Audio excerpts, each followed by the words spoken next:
Alaikum wa rahmatullahi wa barakatuhu. This is going to be the second video of this lesson. In the first video I already had shared with you the summary of this lesson named Indigo from Flamingo textbook. Let's begin to read together. I request all the students to have the textbook in your hand so you can understand well. If you have any query question, you can write down in the comment box given below the video. Right, very nice lesson, very easy lesson based on history about one of the greatest freedom fighter and greatest leader of our country named Mahatma Gandhi ji. Let's try to understand this lesson. I'm reading from page number 47. Let's begin to read. Gandhiji told Shukla he had an appointment in Kanpur and was also committed to go to other parts of India. Shukla was behind Gandhiji.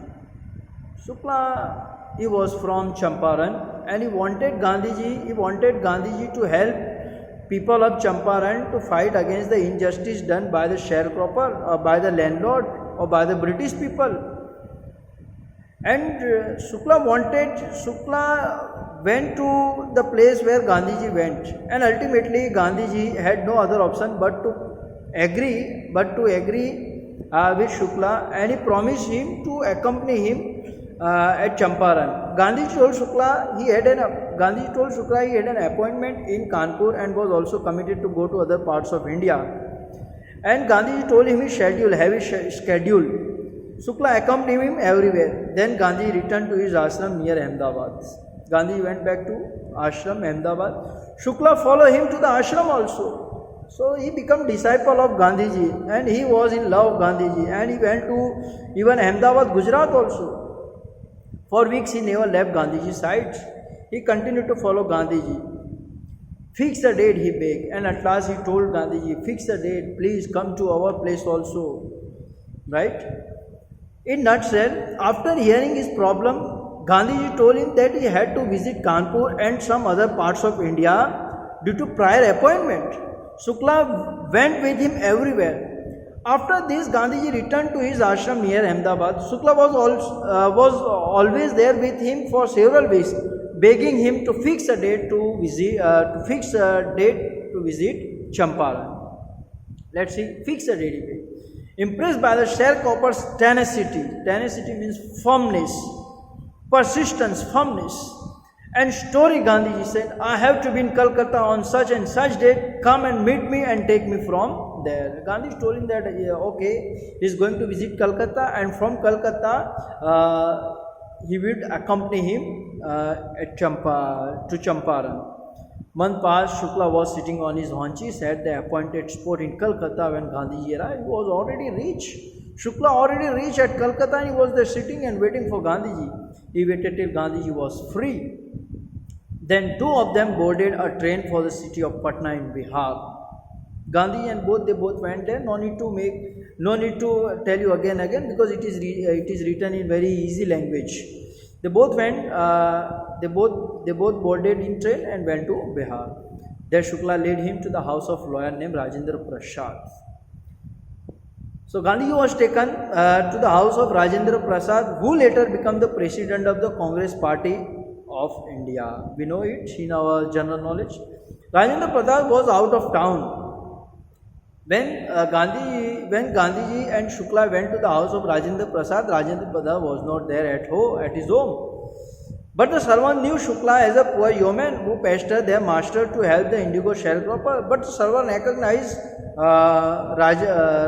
Shukla, and servant knew that this person would always come to the house of Rajendra Prasad in order to fight against the injustice done to the sharecroppers.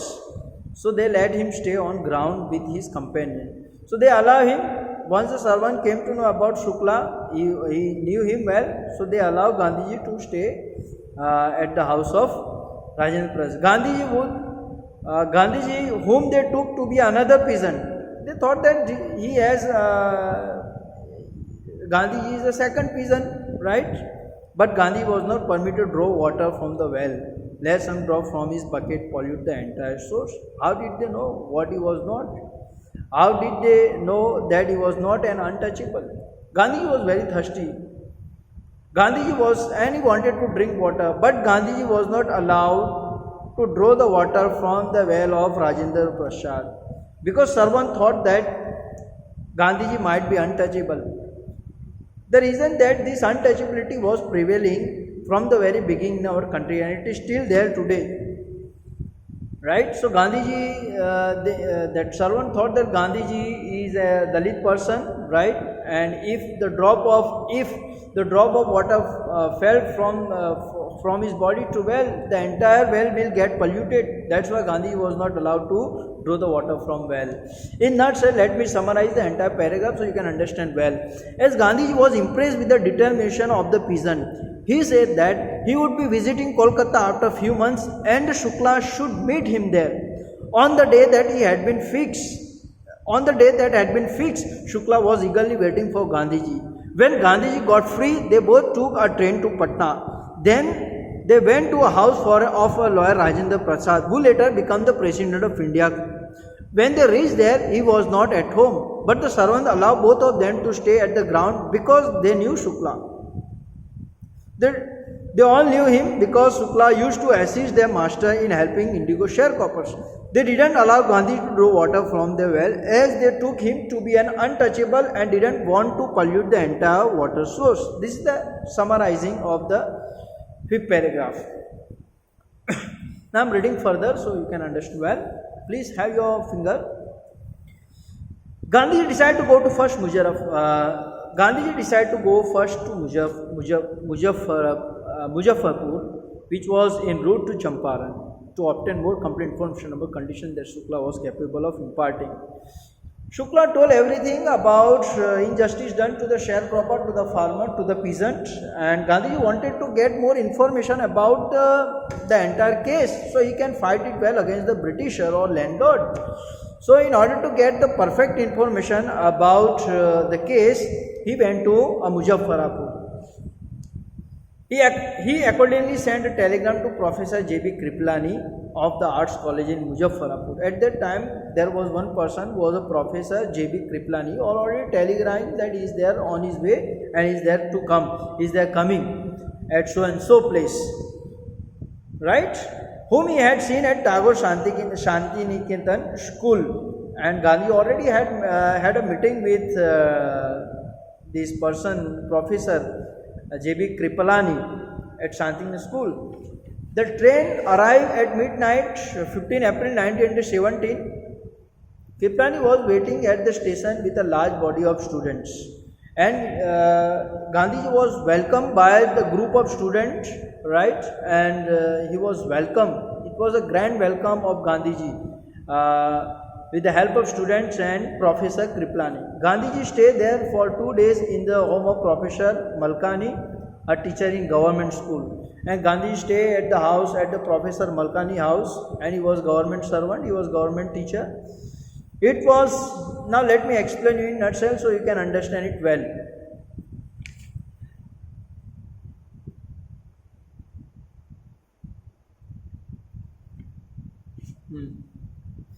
As Gandhi was impressed with the determination, I already explained you, as Shukla was not able to provide Gandhiji with adequate information, therefore he decided to go to Muzaffarpur, which was on the way to Champaran, to obtain the complete information. He sent a telegram to Professor J.B. Kripalani, who was a teacher at Arts College in Muzaffarpur. Gandhiji had seen him at Tagore Shantiniketan school. Gandhiji took a train to Muzaffarpur that arrived at midnight on 15 April 1917. Kripalani was already waiting there with his students. Gandhiji stayed there for 2 days at Professor Malkani's home, who was a teacher in government school. This is the summarizing. I have already summarized the paragraph. Now let's begin to read further.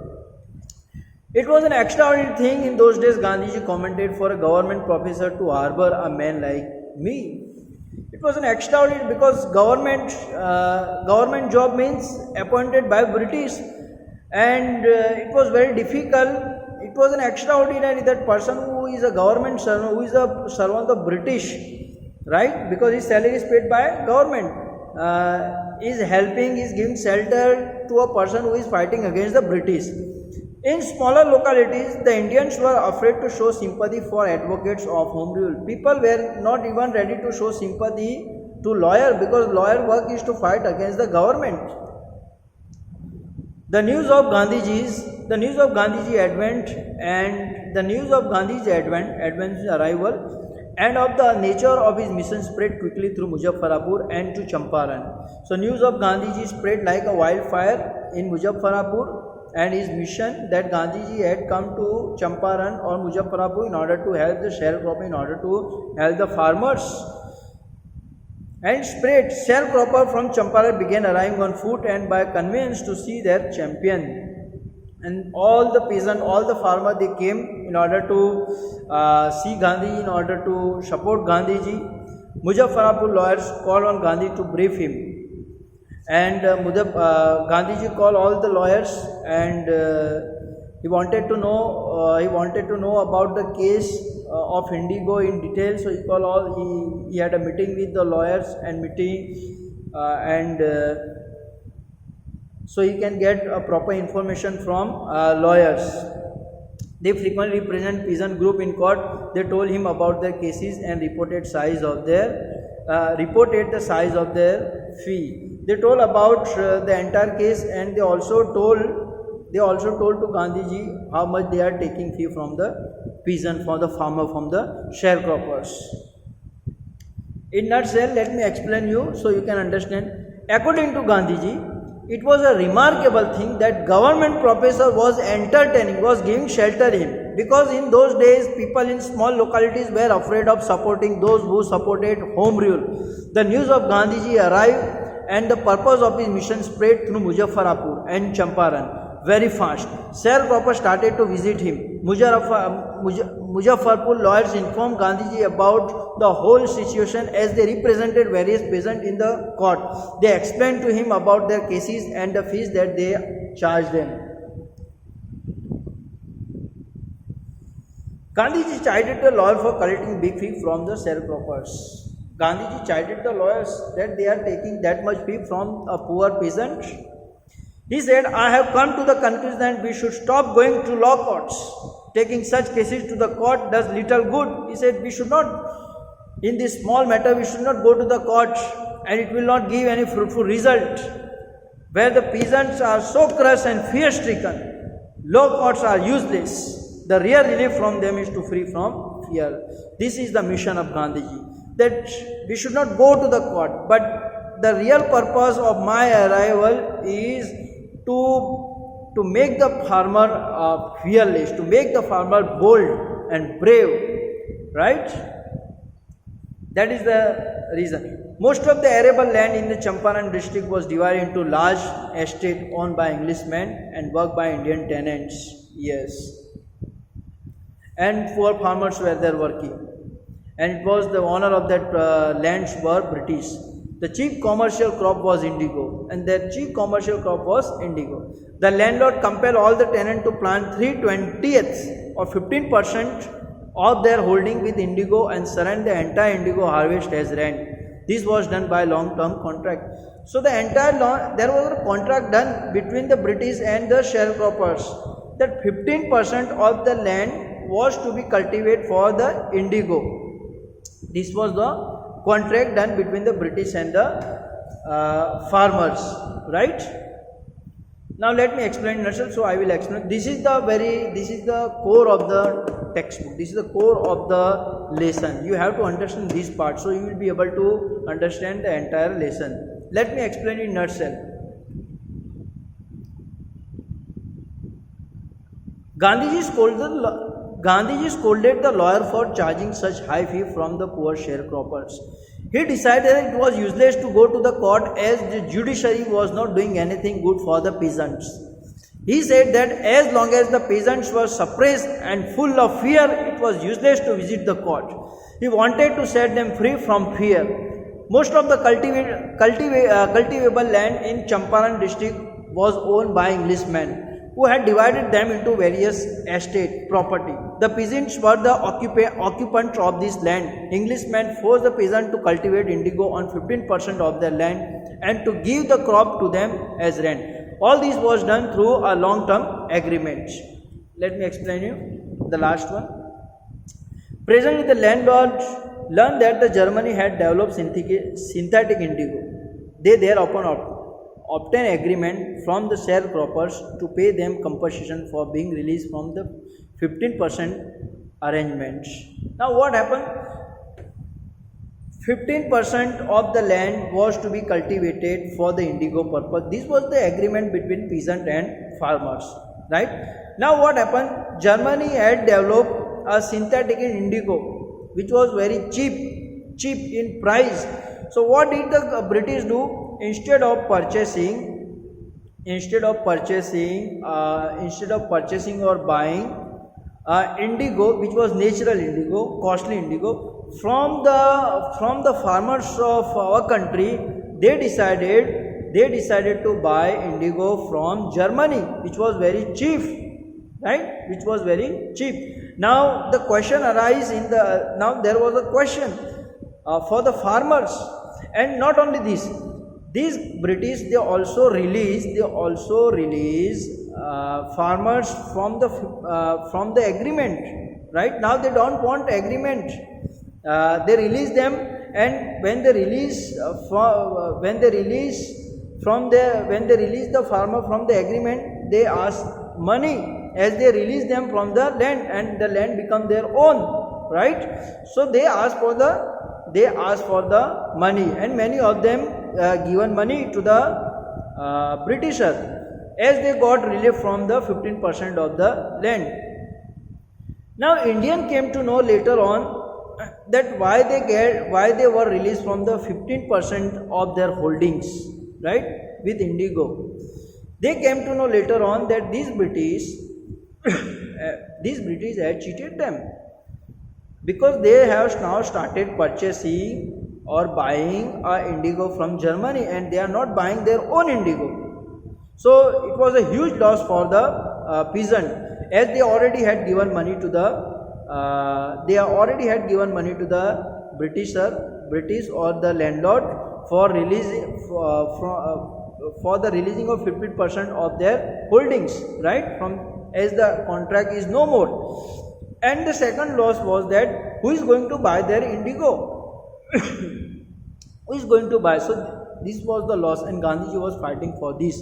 This is very important, right? The sharecropper arrangement was irksome to the peasant, and many signed willingly. Okay, we are giving you money back as you have released us from that contract. Those who resisted engaged lawyers.